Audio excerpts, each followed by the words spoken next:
Hello class. In our last session we have discussed about ratio analysis, जिसके हमने दोनों part discuss कर लिए थे। अब जो हमारा नेक्स्ट टॉपिक है वो है कैश फ्लो स्टेटमेंट। अगर हम कैश फ्लो स्टेटमेंट की बात करते हैं तो बेटा कैश फ्लो स्टेटमेंट एक पार्ट होता है फाइनेंशियल स्टेटमेंट्स का। हमने अब तक profit and loss account, balance sheet अच्छे से पढ़ लिया है। जो तीसरा मेन इंपॉर्टेंट पार्ट होता है फाइनेंशियल स्टेटमेंट का, वो कैश फ्लो स्टेटमेंट है। इसकी नीड क्या है फर्स्ट ऑफ ऑल बाद में पता पड़ेगा, पहले अपन को पता करना पड़ेगा इसका मीनिंग क्या होता है। अब तक हमने प्रॉफिट एंड लॉस अकाउंट से प्रॉफिट पता कर लिया, बैलेंस शीट से अपन ने कंपनी की फाइनेंशियल पोजीशन पता कर ली। तो फिर सर इसकी नीड क्या है, ये किस काम आता है? सर ये काम आता है हमारी ओपनिंग और क्लोजिंग कैश को कंपेयर करने में। या मैं ये कह सकता हूं, ये हमें बताता है कि सर आपकी साल भर की जो भी ट्रांजेक्शन हुए हैं उसमें कैश गई कहां है और कैश आई कहां है। इसको हम थोड़ा डेप्थ में डील करेंगे, लेकिन उससे पहले थोड़ा बेसिक टर्म्स की बात करते हैं। कैश फ्लो स्टेटमेंट से पहले पता करें कैश क्या होती है। इन फाइनेंशियल टर्म कैश नहीं बोला जाता, कैश एंड कैश इक्विवेलेंट्स बोला जाता है। Cash and cash equivalent. Sir ये क्या होता है?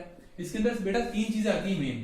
First of all cash, second thing मतलब cash eight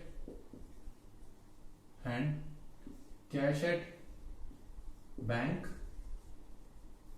and one more is there marketable securities.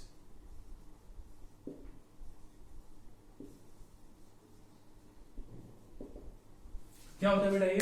अगर हम बात करते हैं इनकी, तो सर बेटा इसमें तीन चीजें मेनली काम आती है। Cash at bank, cash at hand, ये दोनों कैश, और मार्केटेबल सिक्योरिटीज। वो सिक्योरिटीज जिसको मैं एक दिन में ऐसे ही बेच सकता हूँ। हम ऑनलाइन सेलिंग करते हैं ना, ट्रेडिंग करते हैं, ये वाली सिक्योरिटीज है जब इसको मैं जब चाहूँ कैश में कन्वर्ट कर सकता हूँ। तो इन यहाँ पे कैश का मतलब कैश एंड कैश इक्विवेलेंट्स है। सर हमारा opening cash, cash and cash equivalents इतना था, क्लोजिंग इतना, बीच का फर्क कहाँ गया? उसका आंसर कौन देता है? Cash flow statement. अगर हम आगे डील करते हैं, आपको कैश का पता पड़ गया। सर कैश फ्लो क्या होता है? हम बार बार बात करें कैश फ्लो कैश फ्लो। ये कैश फ्लो क्या होता है? सर जब भी हम लोग फॉर एग्जांपल दो बंदे डील कर रहे हैं किसी एक चीज से, सर मुझे चाहिए इससे कोई goods,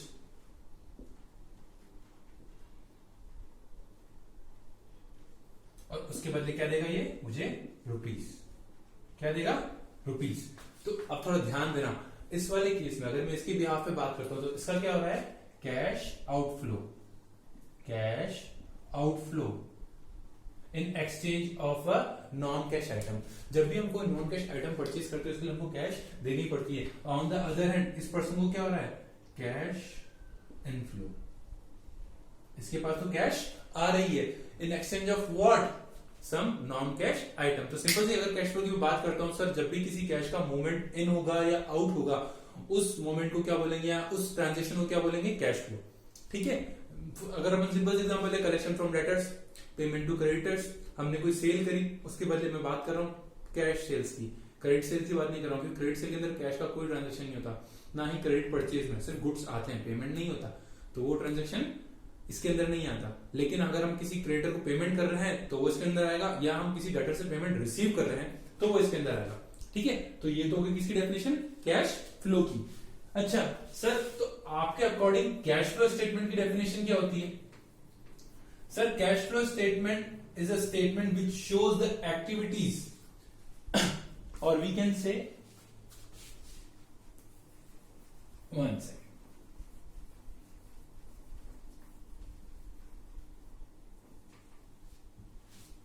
cash flow statement shows the activities which shows the difference between the opening cash and cash equivalents and closing cash and cash equivalents। मतलब सर इन दोनों के बीच में डिफरेंस आया है वो किन एक्टिविटीज के कारण आया? वो एक्टिविटीज कहां शो होती है? कैश फ्लो स्टेटमेंट के अंदर। कैसे सर? अच्छा अगर मैं सिंपल सा डिस्क्राइब करूं इसको, तो सर ये सिंपली शो करता है सर डिफरेंस शो करता है, ये कुछ ट्रांजैक्शन शो करता है जो कि क्या है? Cash flow transactions. ठीक है, क्या शो करता है cash flow statement? Transaction show करता है जो कि क्या है? Cash flow transaction. और इसने इन ट्रांजैक्शंस को तीन एक्टिविटीज में बांट दिया है। First of all operating,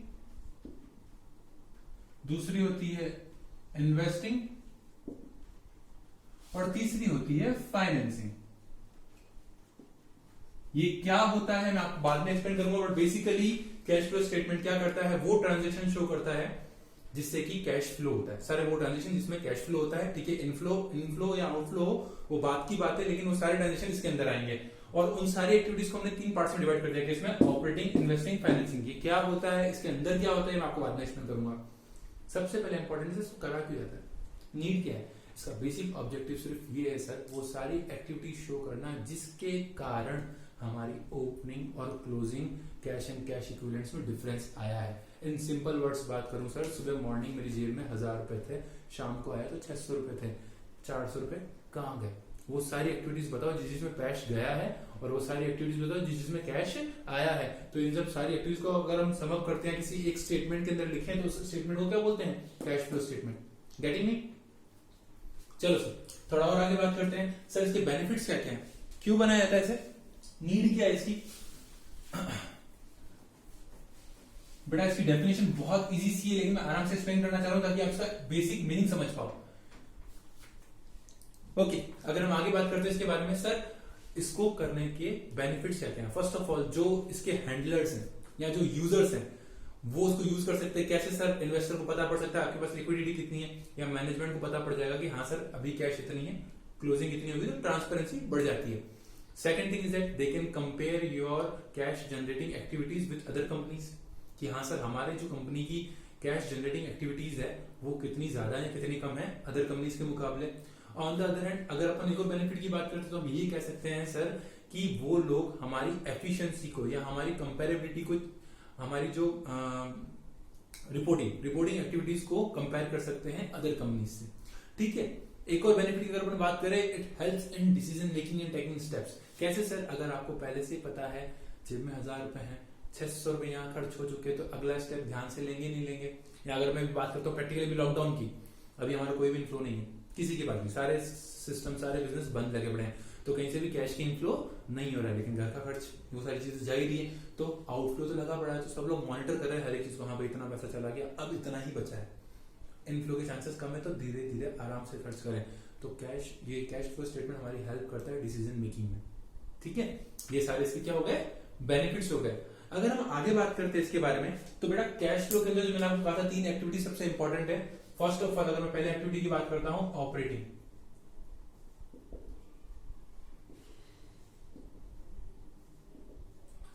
sir operating activities क्या होता है सर, ऑपरेटिंग एक्टिविटी सिंपल से अगर मैं बात करूं आपको ज्यादा बेसिक से अगर बताऊं तो बिजनेस से रिलेटेड, आपके बिजनेस साल भर में आपने जो अपना बिजनेस किया, जो आपका मूलतः बिजनेस है, जो मेन बिजनेस है जो आप कर रहे हो, उससे होने वाली जो भी एक्टिविटीज जिससे कैश आता है या जिससे कैश जाता है, उसके अंदर होने वाली सारी वो एक्टिविटीज जिसके अंदर कैश आता है या कैश जाता है वो सारी इसके अंदर आएगी। अगर मैं सिंपल भाषा में बात करूं, P&L अकाउंट के अंदर जो भी एक्टिविटीज आती है वो सारी इसके अंदर आती है, ठीक है। मुझे इसके अंदर क्या लेना होता है, मैं आपको बेसिकली बता देता हूँ सर। मुझे इसके अंदर क्या लेना होता है, हमें चाहिए सर नेट प्रॉफिट, जो हमें कहां से लेना है, बैलेंस शीट से लेना है। बैलेंस शीट के अंदर रिजर्व सर्विस पे शो करता है डिफरेंस, आपको शो करता है कि कितना बेनिफिट है। जो भी नेट प्रॉफिट आपका आया, अब बड़े नेट प्रॉफिट कौन सा है, अब मैंने आपसे कहा था मैं तो बना रहा हूँ कैश फ्लो स्टेटमेंट। क्या बना रहा हूँ, कैश फ्लो स्टेटमेंट, या उसका एक पार्ट क्या है, ऑपरेटिंग एक्टिविटीज।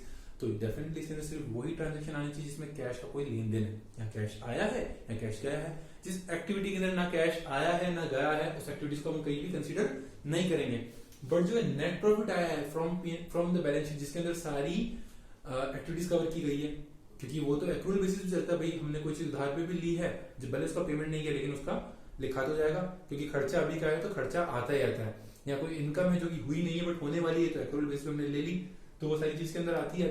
तो हमें इसमें से नॉन कैश एडजस्टमेंट्स माइनस करना, लेस नॉन कैश एडजस्टमेंट्स। भाई ये तो कौन सा नेट प्रॉफिट है, हाँ भाई मेरा इतना प्रॉफिट हुआ, मेरे को इतना पैसा आया है, सारा आ गया क्या, नहीं सर कुछ बाकी है, तो नॉन कैश हटा दो, ठीक है। बहुत सारे खर्चे भी जो मैंने माइनस कर दिए पहले, बट सारे पेमेंट कर दिए क्या, नहीं सर कुछ करने अभी बाकी है, तो वापस ऐड कर लो, ठीक है। तो सारे जो नॉन कैश एडजस्टमेंट्स हैं वो मैं इसमें से क्या कर लूंगा, माइनस कर लूंगा, ठीक है। उसके बाद एक और चीज आती है, इसको बोलते हैं cash flow before working capital, WC बोलते हैं इसको, वर्किंग कैपिटल। कैसे सर? वर्किंग कैपिटल का भी एक पॉइंट आता है जो इसी के अंदर आता है। चलो सर, आपने पीएनएल तो पूरा कवर कर लिया।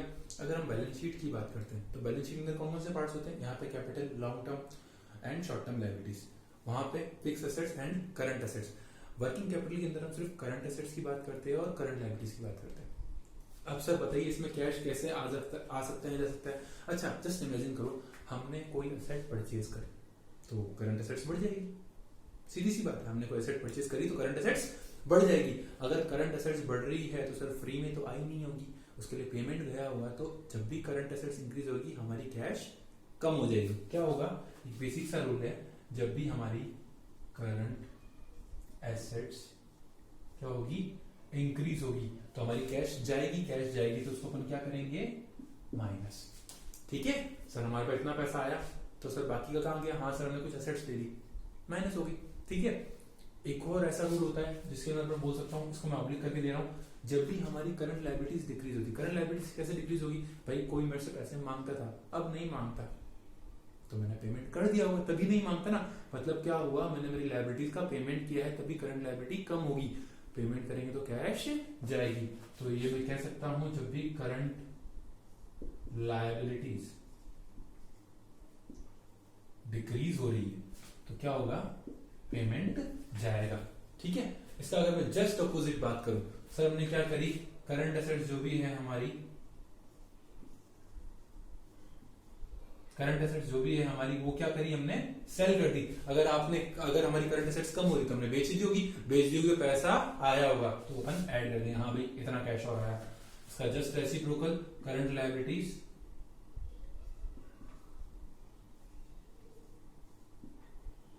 क्या हो रही? इंक्रीज हो रही। इंक्रीज मतलब मैंने किसी से उधारी पे ले ली, तो सर मैंने खर्चों में तो लिख दिया कि हाँ भाई मैंने इतना खर्चा किया, लेकिन वही नहीं सर, वो तो वो ऐड करेंगे हम, क्योंकि हमने उसका पेमेंट ही नहीं किया। चलो सर आगे की बात करते हैं इस बारे में। ओके सर, यहां तक समझ में आ गया। तो इससे जो भी टोटल अमाउंट आएगा ना, एक टैक्स का अमाउंट होता है, जिसमें उतने डीप में नहीं जा रहा हूं, वो बेसिक से बता रहा हूं। तो ये क्या हो गया sir? Cash flow from operating activities. ये क्या आ गया sir? Cash flow from operating activities. चलो सर नेक्स्ट एक्टिविटी की तरफ जाते हैं। अच्छा, आपने पीएनएल अकाउंट को तो कवर कर लिया और बैलेंस शीट के अंदर करंट एसेट्स, करंट लायबिलिटीज को भी कवर कर लिया। जो नेक्स्ट स्टेप है वो है इन्वेस्टिंग एक्टिविटीज।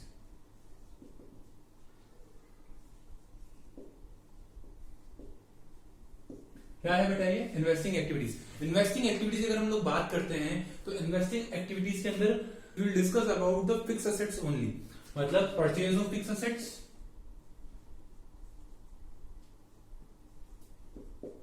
अब एक ध्यान देना, फिक्स एसेट्स कौन सी? जो कि साल भर से ज्यादा लंबी लाइफ होती है इनकी। फिक्स एसेट्स के परचेज पे क्या होता है? पैसा जाता है, तो जब भी पैसा जाएगा तो उस चीज को क्या करेंगे अपन? माइनस ही शो करेंगे। और जब भी हम लोग सेल करते हैं फिक्स एसेट की तो पैसा आता है। यहाँ पे हम लोग सारी एक्टिविटीज ले रहे हैं जिससे पैसा जाने और आने की बात हो रही है। आउटफ्लो होगा तो माइनस कर देंगे, इनफ्लो होगा तो ऐड कर लेंगे। क्या है sir? Purchase of fix assets minus हो गया, sale of fix assets add हो गया, या income from fix assets, income from fix assets, income from what? Fixed assets. हाँ सर, कई बार क्या होता है, हम किसी कंपनी के शेयर्स में इन्वेस्ट करके बैठते हैं लॉन्ग टर्म के लिए, 15-20 साल के लिए पैसा पड़ा हुआ, तो वहां से हर बार क्या आता है? डिविडेंड। तो वो भी इनकम होगी, तो वो इनकम किसमें जाएगी? इन्वेस्टिंग एक्टिविटीज के अंदर। जो भी इसका सम अप आता है उसको बोलते हैं cash flow from investing activities.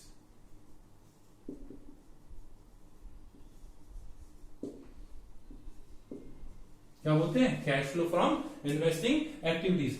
जो हमारी लास्ट एक्टिविटी रह गई है उसको बोलते हैं फाइनेंसिंग एक्टिविटीज। को भी एक बार एक्सप्लेन कर देता हूं मैं।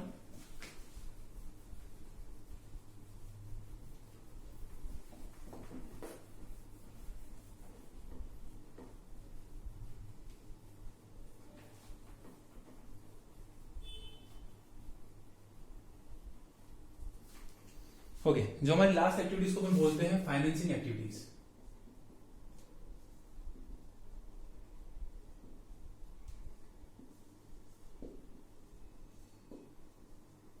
बेटा इसके अंदर क्या था? अगर अपन बैलेंस शीट को ध्यान दें तो भैया एसेट साइड में करंट एसेट तो पहले आ चुकी थी, current asset current liabilities operating के अंदर। फिक्स एसेट्स भी इन्होंने कवर कर ली, तो एसेट साइड तो पूरा कवर हो गया। लायबिलिटी साइड में करंट लायबिलिटीज निकल चुकी है, तो उसको छोड़ के बाकी सारी चीजें इसके अंदर कवर हो जाएगी। जैसे कि हमारे shares, preference shares, equity shares अगर हम इशू करते हैं तो पैसा आता है, नहीं हम लोग तो अब इस बायबैक कर लेते हैं मार्केट से तो पैसा जाता है। ठीक है, अगर अपन आगे बात करते हैं, अगर बैंक से लोन लेते हैं तो पैसा आएगा, बैंक का लोन रीपे कर देंगे तो पैसा जाएगा, बैंक को इंटरेस्ट देंगे तो पैसा जाएगा, शेयर होल्डर्स को अगर हम लोग डिविडेंड देते हैं तो पैसा जाएगा। मतलब सारी एक्टिविटी जिससे पैसा आने और जाने की एक्टिविटी सारी इसके अंदर कवर होगी। अगर हम लोग क्या करते हैं, issue of shares public debentures, पैसा आने के चांसेस है, ये ऐड हो जाएगा। और वैसे ही एक चीज माइनस होती है, वो क्या होता है, redemption,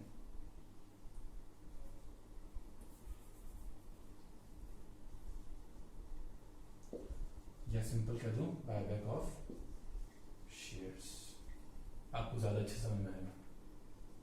buyback of shares, buyback of shares कर लेते हैं हम लोग मार्केट से, तो भी ये चीज आती है। ठीक है, buyback of shares oblique debentures, oblique debentures. ठीक है, इससे होने वाले खर्चे भी अगर हम लोग क्या देते हैं लोगों को, जैसे वहां पे हमको क्या मिल रहा था, इनकम मिल रही थी फिक्स एसेट से, मतलब हमको क्या मिल रहा था, शेयर्स पे हमें शेयर्स पे डिविडेंड मिलता है या डिबेंचर से हमको इंटरेस्ट मिलता है, तो यहाँ पे हमको पेमेंट करना पड़ेगा। तो sir payment of dividend, payment of interest oblique dividend कर देता हूं मैं। डिबेंचर के केस में इंटरेस्ट आता है और शेयर होल्डर के केस में डिविडेंड। दोनों ही केस में क्या हो रहा है, पैसा बाहर जा रहा है। तो ये सारी एक्टिविटीज कौन सी है, पैसा आने जाने की। ठीक है सर, तो इससे जो लास्ट में आएगा इसको क्या बोलेंगे, cash flow from financing activities.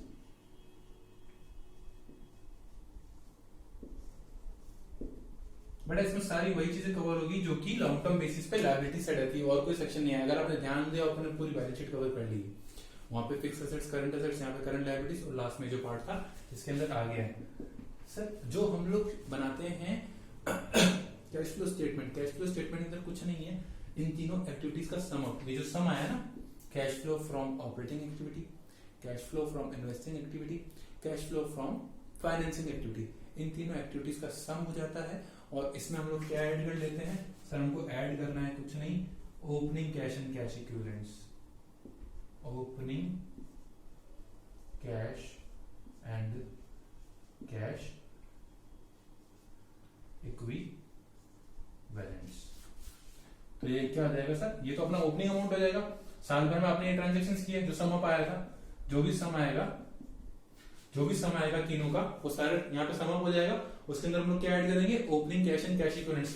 ये जो नेट अमाउंट आएगा ना नीचे, इसको बोलते हैं closing cash and cash equivalents. मतलब को कुछ नहीं करना है, ओपनिंग और क्लोजिंग क्वेश्चन में गिवन होगा, ओपनिंग जो भी आपका अमाउंट है उसको इससे ऐड कर लो, तो आपका ऑटोमेटिकली क्लोजिंग अमाउंट आ जाना चाहिए।